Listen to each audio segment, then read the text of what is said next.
Part 3. Wala namang tao nang pumasok ako. There's a massive drinks in the table that's been consumed. Halatang may ibang tao na dito. Asan na? Tumingin na ako sa malaking screen na meron. Pwede din palang mag-disco at kumanta. Too bad I can't do both. Lumapit na ako sa malaking screen at binuklat ang buksong sa harap nito.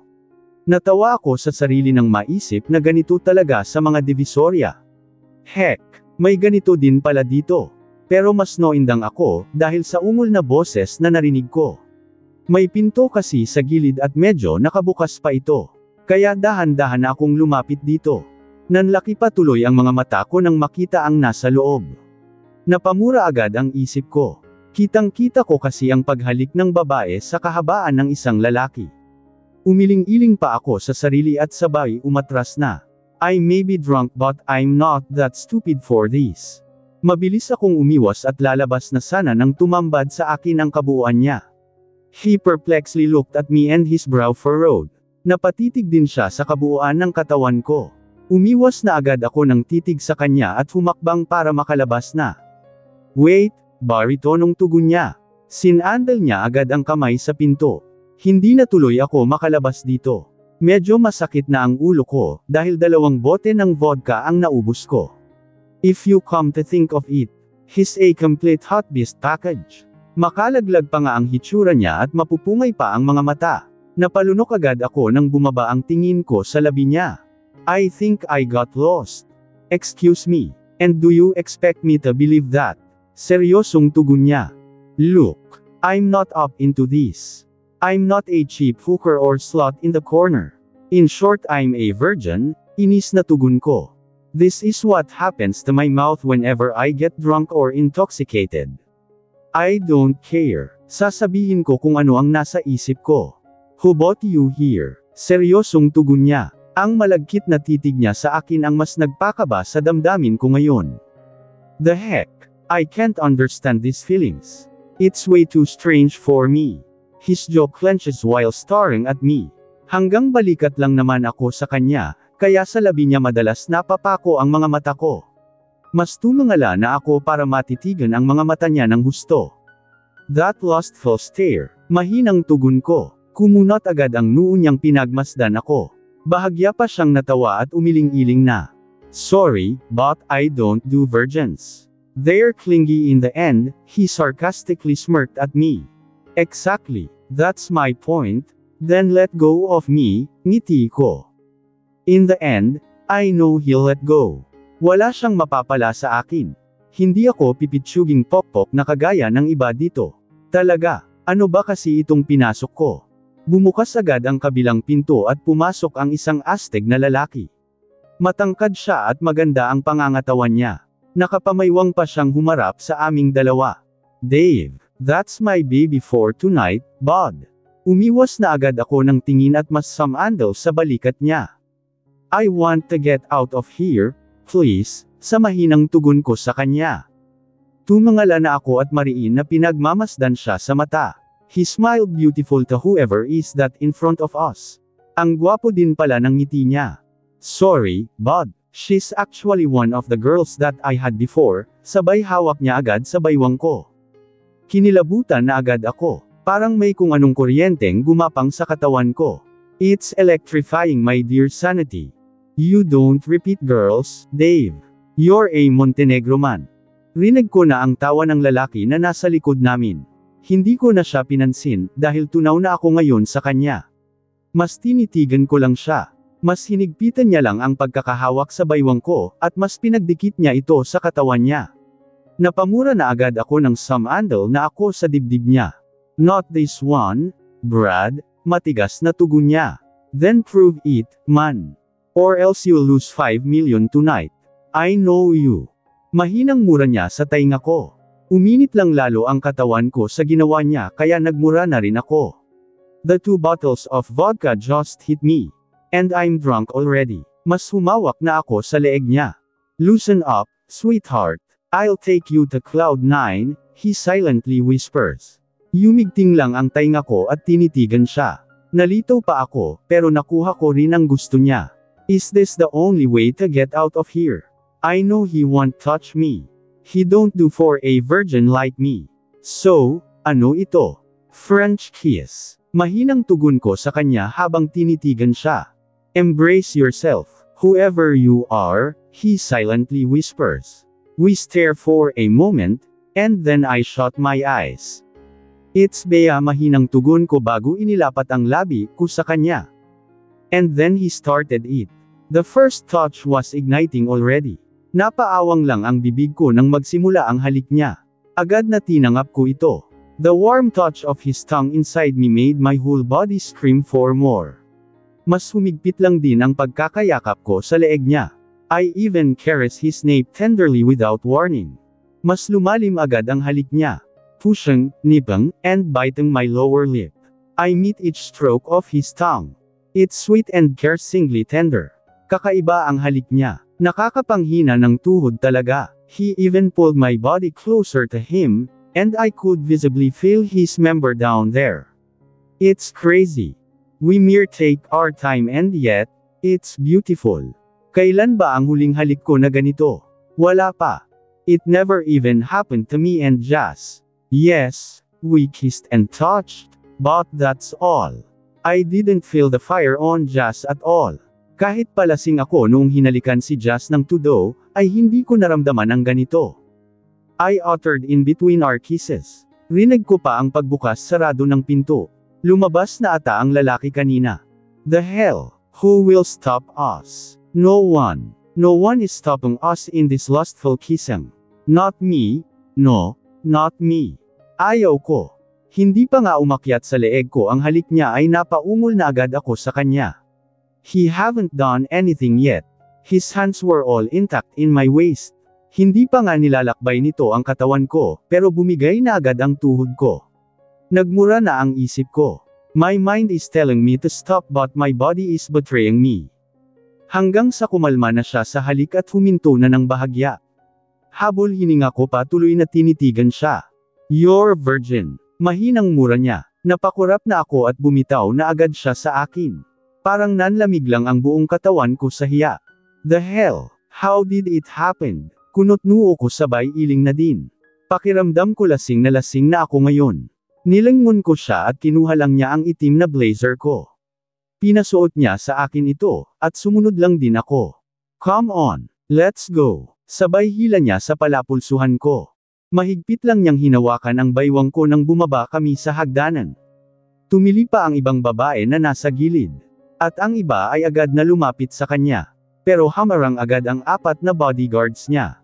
Dave Sebastian Montenegro, I love you. Tili ng iilan sa kanila. Sigaw ng isang babae. Nahinto ako at tiningnan siya. Nakakatawa kasi sila. Who the hell is he? Why girls are dying to be? Lang din ha. I shook my head and smirked. Bahagya pa akong natawa nang tinitigan siya. Nahinto lang siyang bigla at tiimbagang na tinitigan ako. Bahagyang bumitaw na din siya sa baywang ko. Hindi ko man makita ng gusto ang mukha niya, dahil sa kislap at kinang ng ilaw ay alam kong galit na ito. Sorry, mahinang tugon ko. Kahit medyo lasing na ako, alam ko pa naman ang sinasabi ko. Madalas nga lang wala na sa katinuan, ang utak ko at kusa na lang lalabas ang kahit na ano sa bibig ko. Mahina akong humakbang pababa na nakahawak sa gilid. I walk in sideways already, because I'm way too tipsy. Bumukas lang din ang pinto at nakalabas na kami. Nasa likurang bahagi ko lang din siya. Gusto ko na sanang masuka, dahil bumaliktad na ang sikmura ko. Pero nakakahiya naman kung gagawin ko pa ito dito. Ang daming tao sa labas, at lahat sila nakatingin pa talaga sa akin.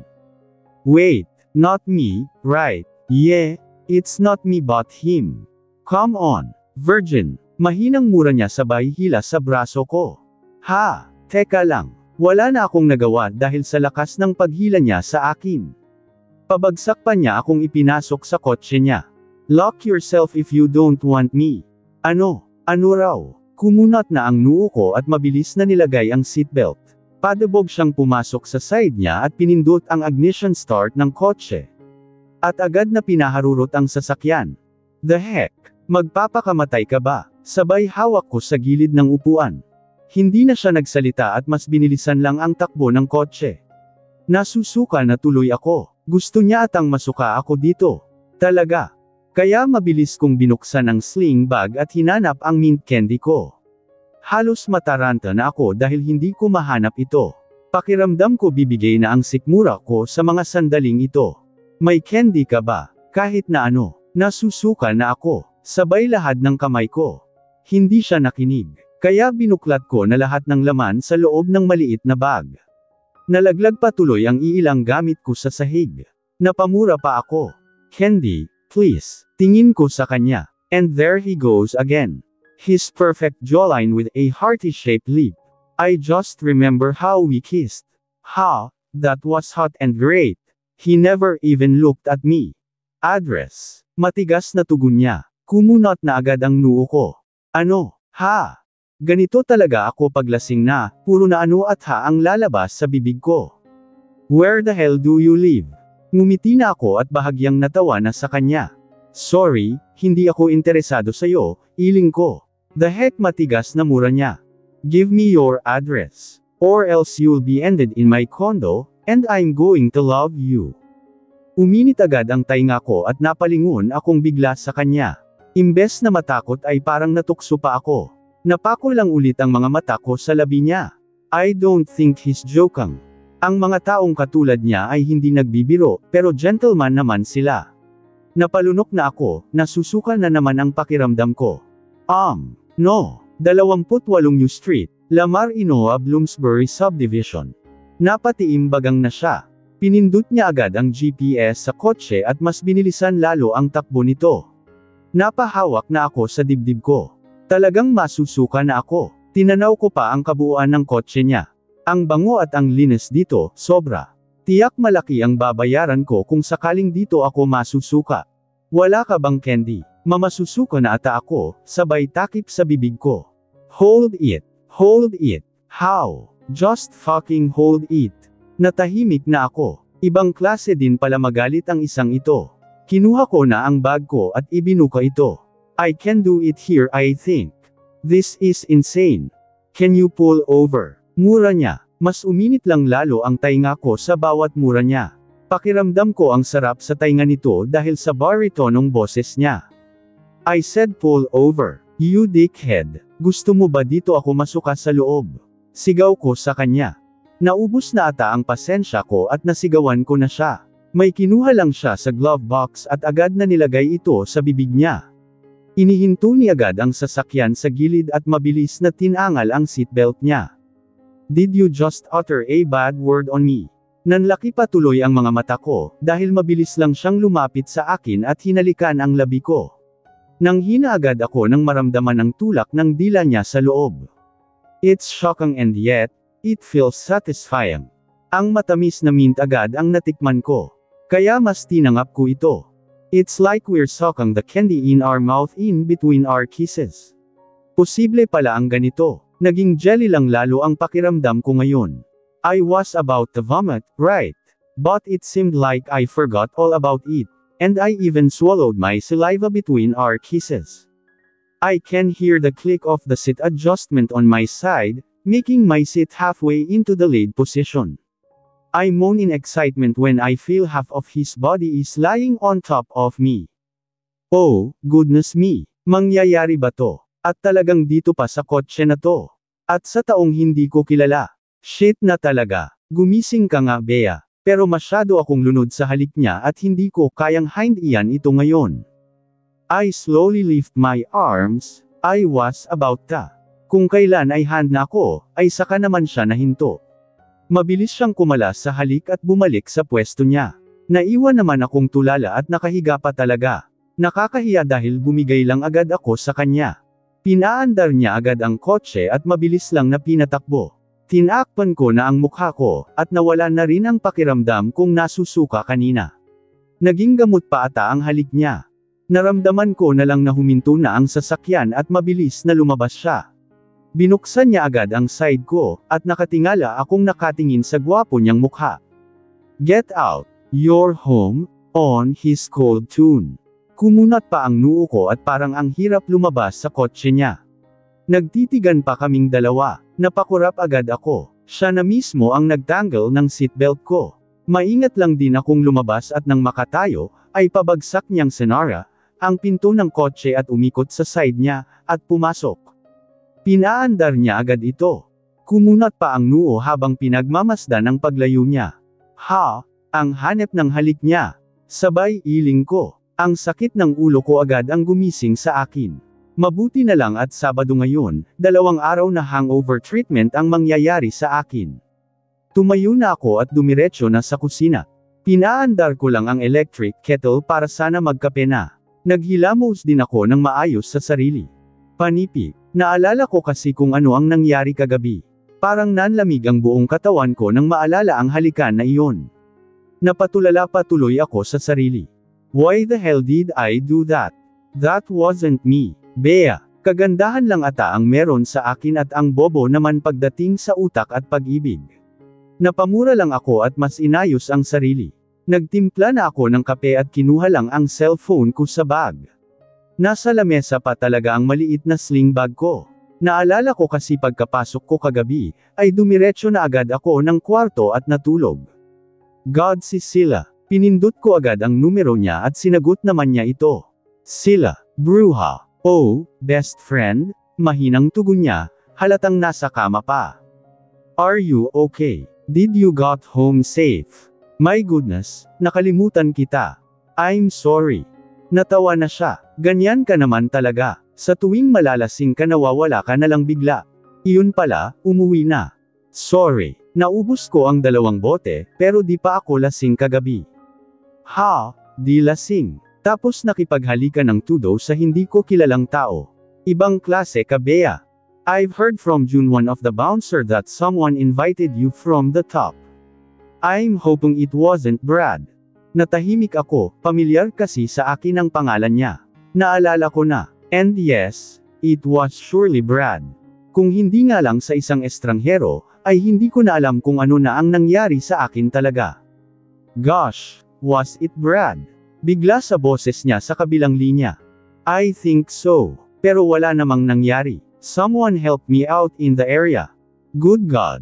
Mabuti na lang. Nakalimutan ko kasing sabihin sa'yo na animal yang Brad na yan eh. Sa susunod pag siya ulit sabihin mong best friend mo ako, hindi ka gagalawin ng demonyong yun. So, kilala mo nga siya. Ano ba? Siya ang sinasabi ko sa'yo noon pa. Mahilig siya sa mga baguhan. Although, he will offer something in return in exchange of your virginity. Mukhang scanner ang demo niyang iyan eh. Kilala niya kung sino ang birhen at hindi pa. Mabuti na lang at walang nangyari sa'yong masama, pagpatuloy niya. Humigop na ako sa kape ko. Mas gamaan na ang pakiramdam ko ngayon. Napahikab pa ako. Inaantok pa ata ako ngayon. Sinong naghatid sa'yo pa uwi? Ni-loudspeaker ko na ang cellphone, tinali ko kasi ang mahabang buhok ko. Hindi ko kilala eh, pero sikat ata. Nagsitilihan kasi ang mga babae pagkalabas namin. Parang mga baliw pa nga. Dave daw. Natawa na ako, sabay inom sa kape ko. What? Sino? Bigla ng boses niya sa kabilang linya. Ewan ko. Hindi ko kilala at wala akong pakialam kung sino pa man siya. I rolled my eyes. I just remember our kisses. That was crazy. Si Dave Sebastian Montenegro yun. Oh my goodness. Tumili na siya, nabaliw na. Tinakpan ko na ang tainga ko. Ang ingay din ng bruha. Ang swerte mo, best friend. May nangyari ba? Ano? Magkwento ka naman, bruha. Umiling na ako. Walang nangyari. Inihatid niya lang ako. He don't do virgins kuno. Sinabi kong virgin ako. Nagmura agad siya. Sayang. Ako na lang sana. Inis na tugon niya. Ang swerte mo, bruha. Nakakainis ka. Alam mo bang stalker ako sa mga Montenegro boys? Ang tagal kong manamatsyagan sila. Tapos ikaw, walang nangyari. Inis at mura niya. Ewan ko sa'yo, bruha. Basta ako hindi ko siya kilala. Inis na tugon ko. Galit ka. Tawa niya sa kabilang linya. Tinaas ko lang ang kilay ko. Parang galit nga naman ako. Who won't get angry after what happened last night? Sana nga lang hindi na mag-cruise ang landas naming dalawa. Hindi na ata mangyayari na mag-cruise pa. Masakit pa ang ulo ko. Matutulog na muna ako at mamaya na tayo magshikahan, ngumiti na ako. Okay, ako rin eh. Ano, next week ulit party tayo.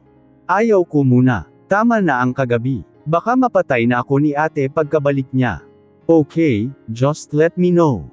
Nandito lang naman ako palagi. Natapos na kaming mag-usap at natulog lang din ako. Nagising ako hapon na sobrahan ata ang tulog ko. Kinabukasan ganoong routine pa rin, pero puno na ng paglilinis sa buhay ang ginawa ko. Inihanda ko na rin ang damit ko para sa trabaho. Wala akong uniforme. Temporary lang kasi ako, reliever lang ni ate. Sa normal na routine ng paglilinis at pag-aayos ng mga poplis sa ibabaw ng mesa. Kulang na lang madulas na pati langaw, dahil sa kintab ng mesa niya. Umilingan ako at lumabas na dito. Si Bobita agad ang sumalubong sa akin. Bitbit na naman niya ang sangkatutak na papel. My goodness, Bea, mabaliw na ata ako nito, sabay lapag niya ng mga poplis sa lamesa ko. Ngumiwi akong tinitigan ito, bam-antong hininga na rin. Ang dami kong gagawin. Mr. DM will be back tomorrow, darling, arteng tugon niya. Isa-isa kong tiningnan ang mga poplis na nilapag niya. And so, mahinang tugon ko, Gaga, siya ang boss ng ate mo. Everyone calls him Mr. DM here. But when he's not around, everyone calls him the dragon. The hot, sexy beast dragon, yum. Sabay kembot niya. Bahagya akong natawa habang pinagmamasdan siya. Nakakawala talaga ng stress si Bobita. No wonder ate and him are so much alike. Mag-best friend nga naman sila. Kaya itong mga poplis na ito ayusin mo, okay? Iyan kasi ang hinihingi niya. Ledgers from way back then. Alam mo na. Tumango ako sa kanya. Nakatitig naman siya ng husto sa akin ngayon, na parang may mali sa mukha ko. Ano, good luck. Maintain your sister's position, okay? Ayaw kong mawala ang best friend ko sa kumpanyang ito. Napakurap mata ako at napalunok na din habang tinitigan siya. Ito na ata ang totoong mangyayari sa akin. Sinabi na sa akin ni ate ito. Good at your work and I'll guarantee you a modeling career. Nag-flashback lang sa akin ang boses ni ate. Yes, I have to do this perfectly. My life is at stake. Oo, I will. Don't worry, tipid ng ngiti ko sa kanya. And one more thing. Simula bukas ang trabaho lang na galing sa boss mo ang prioridad mo. Everyone will stop dropping their works on you. Lalo na si Jonah. Masyadong bully kasi iyang bruha yan. Ha? Sinabi mo pa. Nahahalata ko naman na hindi ko na trabaho ang ipinapagawa niya. Hindi niya kasi alam na kapatid ka ng ate mo. Dahil kung alam lang niya tiyak actress yan talaga. Di bali na. Kaya ko pa naman, ngiti ko. That's the spirit, Bea.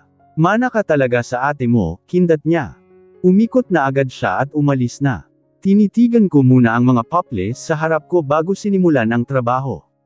Kung walang manggugulo sa akin ngayong araw na ito ay matatapos ko ito. Sana nga lang wala. Kalahati na agad ang natapos ko at nag-lunch lang kami ni Bobita. Tumabi naman sa likurang bahagi namin si Jonah. Tinaasan pa siya ng kilay ni Bobita, nakita ko kaya ito. Ngumiti na ako. Nang matapos ay bumalik na agad ako sa mesa. Pero hindi pa nga ako nakaupo ay lumapit na agad ang bruha. Kailangan ko to mamaya, si Jonah. Kumunot agad noo ko habang tinitigan ang poplis na nilapag niya sa mesa. Magsasalita pa sana ako pero tumalikod na siya at umalis na. Rinig ko pa ang bahagyang tawa niya dahil may kausap siya sa kabilang linya. Ang landi talaga. Hello, Bobita. Tinawagan ko siya sa kabilang linya. Naka-dial connect code lang naman siya dito sa kumpanya. Yes, darling Bea, arteng tugon niya. Is accounts receivable arrangement OT's job. Natahimik agad siya, hindi pa nagsalita. Hindi, bakit? Did John forwarded that? Oo, pesti talaga yang bruhang yan. Kung di lang dahil sa pangako ko kay ate wala na ako sa kumpanyang ito eh.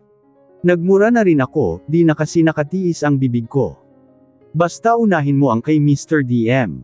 He's your boss. He's our boss. Inis na tugon niya. Okay, fine, salamat. Taas kilay kong pinagmasdan ito at nilagay lang sa gilid. Ha, akala siguro ng bruhang John na gagawin ko ang gusto niya. Pues manigas siya. Tinapos ko lang din ang mga poplis para bukas, at hapon na nang matapos ko ito. 30 more minutes and my job will be off. Tumayo na ako at isa-isang nilagay sa mesa niya ang mga poplis. Maingat at malinis ang lahat dito. Sinarado ko na ang pinto at ang mukha agad ni John na ang nasa mesa ko. Tapos na ba? Taas kilay niya. Sorry, I can't do that job. Mr. DM will be early tomorrow. He called me for a priority. Plastic ng ngiti ko. Natahimik agad siya at inis na tinitigan ako. Akala mo siguro hindi ako lalaban sa'yo. Tama na sa akin na nakuha mo ang ex ko. Ayaw kong magpaalipin sa'yo. Hindi ikaw ang boss ko. Ang sarap sabihin ng lahat ng nasa isip ko. Bizet lang talaga. Hindi ko inalis ang titig ko sa kanya, at inis na kinuha niya ang poplis sa gilid. I even crossed my arms while looking at her walking away from me. Ha, bitch. Magsama kayo ni Jazz. Bagay kayong dalawa. Isip ko. Halos matapilok na ako sa kakatakbo dahil late na ako. Halos tinakbo ko na papasok sa gusali nang makalabas ako sa taxi. Kasalanan kasi ito ng alarm clock ko. Hindi kasi tumunog to. Ewan ko lang kung bakit. Napasarap kasi ang tulog ko. Ang ganda kasi ng panaginip ko na parang ayaw ko nang magising. Mabilis ko lang inayos ang sarili ko pagkapasok ko sa elevator. Hindi ko man lang nasukle ang buhok ko, kaya binilisan ko na ang sukle at naglagay ulit ng lipstick. Walang ibang tao sa elevator maliban lang sa akin. Late na nga ako. Bea, ang boses agad ni Bobita ang sumalubong sa akin pagkalabas ng elevator. Halata na ang pagkataranta sa mukha niya. Mukhang may giyerang nangyayari sa loob ng opisina, dahil lahat sa kanila ay nakatayo sa mga mesa nila. What happened? Why is everyone standing? The dragon is furious. My goodness. Kanina pa kita hinihintay. Bumilis agad ang hakbang naming dalawa papasok sa loob. Nakatingin agad ang lahat sa amin. I mean, sa akin. Wait, teka lang muna. Nahinto ako at humarap siya sa akin. Inayos niya agad ang damit ko at pati na rin ang buhok ko. Naguguluhan na tuloy ako ngayon, at mas kinabahan na. Ganito nga ba ka-dragon ang boss nila? Ayan, okay na. Good luck, girl. Fighting. Sa mahinang tugon niya, at nag-hand sign pa. Nakakatawa. Tumikim ako at inayos lang ang poster ko bago pumasok sa loob. Ang tahimik at nakasarado na agad ang pinto niya. Maingat kong nilagay ang bag ko sa mesa. Pero nanlaki lang ang mata ko, dahil may note na agad dito. You're late. Get inside. DM. Mas kinabahan na ako. Pakiramdam ko matatapos na ata ang araw ko sa mga sandaling ito. Sa sobrang kaba ng puso ko, ay hindi ko na alam kung didiretso na ba ako o kakatok pa sa pintuan niya. Maingat kong inangat ang kamay ko at kumatok na bago binuksan ang pinto. Ang totoo, kanina pa ako nag-isip ng matinding excuse sa pagkakalate ko. Bahala na, kaya ko ito. Go good morning, sir. Agad na nanayo ang balahibo ko nang makita ang likod ng upuan niya. Nakatalikod ito at nakaharap sa malaking glass na dingding. Tanaw na tanaw kasi mula rito ang kabuuan ng syudad. Huminga ako ng malalim, at naghintay na magsalita siya. Kakaiba ang pakiramdam ko at nanginag pa ang tuhod ko talaga. Nakakatakot nga naman ang boss ng ate ko. Diyos ko, makayanan ko sana ito. He cleared his throat, and I swallowed hard. I can sense that he's way different. When he turned his swivel chair facing towards me, my jaw dropped rapidly. Mas bumagsak lang ang pangako sa sahig nang makita ang kabuuan ng mukha niya. The heck? The mighty Dave Montenegro. Ang taong nakahalikan ko sa bar at ang taong dahilan kung bakit na late ako ngayon. Napakurap mata ako habang tinitignan siya. Lumakas agad ang pintig ng puso ko, dahil sa sobrang kaba. Oh, God, please save me.